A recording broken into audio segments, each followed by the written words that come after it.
Yo, what's up, guys? What's going on, guys? How you been? Welcome to another Yin Confidential out here in the wilderness, in the winter wonderland. If you're listening to this now and you're new, welcome aboard. We talk about family, fantasy, and freedom, okay? Also, hit the subscribe button if you're new. We do a bunch of this stuff every now and again. I'm trying to do this stuff on Mondays now. We'll see how that goes. Look, if you are, what it should be like, the middle or mid February, probably towards the end of February. If you're listening to this and it's like next week, I say it's next week, but you know what I mean. If it's like the 20th or something, not the 20th, what was it, 18th, 17th, whatever that Monday is, then I'm probably out on the road. So apologies there. Anyways, I do have a couple topics I want to talk about. First of all, look at this, nice, beautiful woods. Still nice day out here. Nice day out in the sunlight. I love it. Look at this. Look at that dead wood. That's crazy. My hand kind of dried today because it's really cold out here. Anyways, I do want to talk about a couple things. First of all, we're having kind of a easy winter this year, isn't it? No, knock on wood, it is kind of an easy winter this year, in my opinion. I don't think that has to do with global warming or anything like that. I think it has everything to do with the fact that people are I think things are getting warmer. Not warmer. I think things are getting colder. Pardon my French. I think things are getting colder.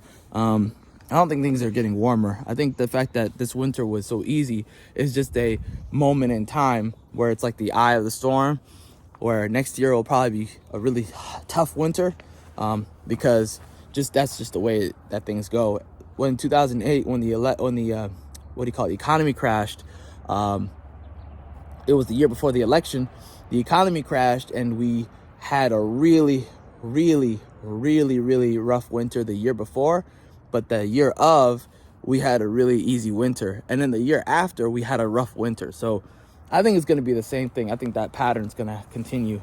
So today I want to talk about a couple of things. I am still working on the book. We're doing good right now. I have a side project I'm working on to kind of promote the book. We'll see how that goes. Once again, this book that's coming out is free. This is a promotional thing, so hopefully you guys will enjoy it. Let me know what you think.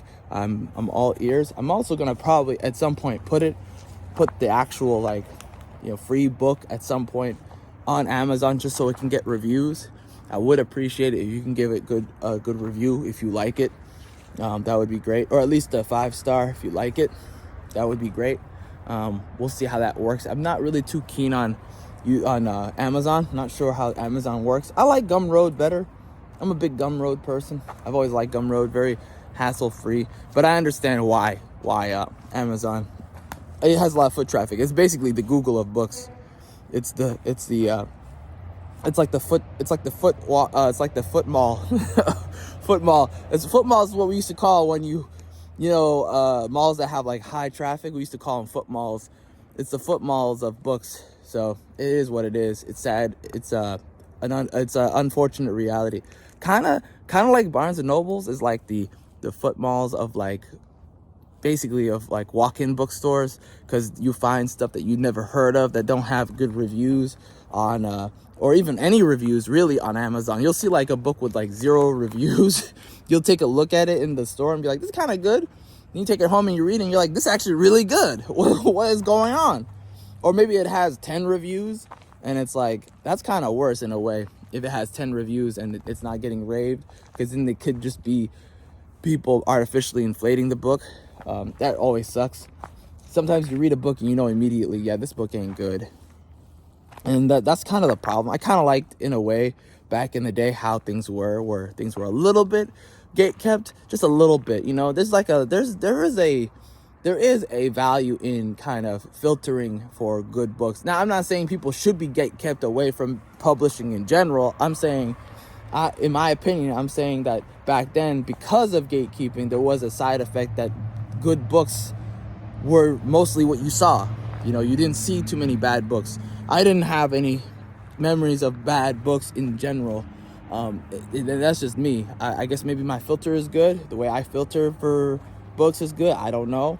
Now, that's not like a flex or anything. It's just one of those things I experience. Because again, everyone's experience is different. Everyone's going to have a different outlook on things. Everyone's going to have a different take on things based on what they experience. For me, it's always been, hey, is this like middle section decent? Do I understand what's happening in this book? A lot of problems are like, hey, this book ain't good. He's meandering and there's like no direction in this book. He's describing this area for like 5 or 6 pages and there's like nothing else going on. And you're like, oh, this book is not good. And then you'll go and check out reviews. You'll be like, dang, it had 2 stars on it. I should have checked. So it is what it is. What else is there? So I also noticed something these days. We talked last week about people getting into dramas, or not getting into dramas, but getting wrapped up into dramas, like a lot of the drama that's out there because they're kind of depressed. Like for example, the Hogwarts legacy thing. I understand why people are supporting. What's her name? I forgot her name already. JK, whatever. But in my opinion, like that person was a very unhealthy person. You just look at the person before and don't forget who they were. Like if this person was a bad person, they were just a bad person, right? This person's unhealthy. Look at the way the person's behaving on Twitter. Believe them. I say believe them. Believe people. If they're freaking out on Twitter, if they're, pissing people off on Twitter, right? They're like attacking groups of people on Twitter. I'm sorry. Like I can't look at that person and be like, that's a good person. I can't look at that person and be like, I'm gonna support this person. When bad things happen to them. When bad things happen to them, I'm gonna be like, yeah, that's unfortunate. It is what it is. I'm gonna keep it moving. You know what I mean? I think that's like a skill people need to have. I talked about that before, having some sort of, trying to train a muscle of practiced apathy. I think it's very healthy because again, like in the workplace, if you practice apathy, the MYOB, mind your own business kind of thing, there is a fine line between minding your own business, obviously, and and just ignoring injustice. I mean, there's a difference. There is a difference. There is a line in the sand, and it's pretty obvious, in my opinion, where that line is. But everybody's different, so people might find it to be more blurred, I guess. But in my opinion, mind your own business is very useful. It helps you kind of, you zoom out and you look at the whole landscape and you say, okay, well, is this worth my time? Is this person somebody who has, is genuinely a good person? Have they done good things? Or are they a center of strife and annoyance and, hardship? Like somebody who causes people constant, irritation. If they are, I mean, I don't know what to tell you. Are they really worth your energy? I think people need to value themselves more. There's a lot of people who don't value themselves. They think every injustice needs to be fought. I'm like, well, if the person's a bad person, I don't know what to tell you. I don't think that's just justice. I think that's just that person's karma coming back at them, right? Because they have agency. Everyone has agency. You just gotta practice your own agency and understand that they have their own agency. And if they're doing bad things, then it is what it is. But again, everyone's different. So, again, this is just my opinion. What else is there? There's another thing. One channel I really enjoy, if you're interested in checking it out, is Tim Kask. I can't say enough good things about Tim Kask. He's a good channel. Curmudgeon in the Cellar is the title of his series, is what he calls it. I think it's one of the best D&D, like D&D-ish, D&D centered kind of podcasts out there. I think he's one of the most underrated YouTubers out there. Like, how people had, I know when Matt Colville was like new, apparently he was very underrated. He was like not getting a lot of views until like, I think there was a point where he was doing okay, but then like he got his big bump when 5e became popular. And then I think Matt Mercer shouted him out. So when people asked how to become a DM, and that's kind of how he kind of, shot to, I mean, he's good. He's a good content creator. So like, it's going to be right away. Like it's going to be naturally him growing from just people checking out 1 or 2 videos. And I think in my opinion, Tim Kask is kind of in that category of, in terms of wisdom, I think he's in that category of he's good. Like he could actually make it to like 100,000, whatever.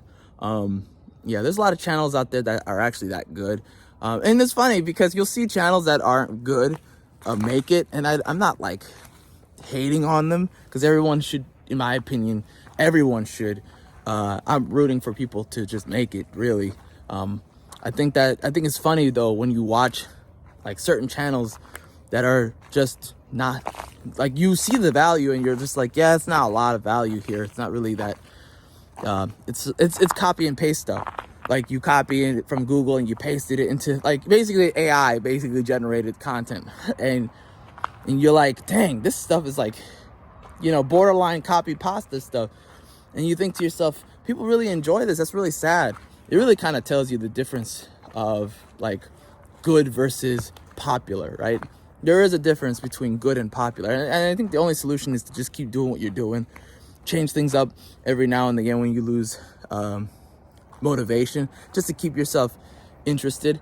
I'm changing the direction of the channel a little bit more, in that there will be a lot more like different types of, you know, different types of content as far as what I talk about, right? So I or at least how I engage the topic, right?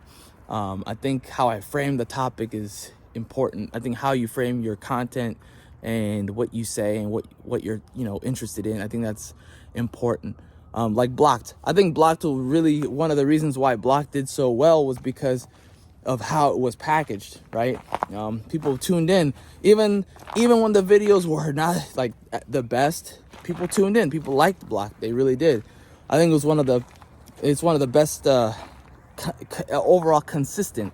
It was one of the best consistent shows I did. So we'll be returning something back in that vein. Something like that will be coming back. It may not. It probably won't be about crypto though. You know, I've had a very interesting experience with crypto. We'll talk about that maybe in the future. Just as far as like my mindset about it, because it's funny because a lot of the content I had was like how to not lose your mind about it, you know, about crypto and everything.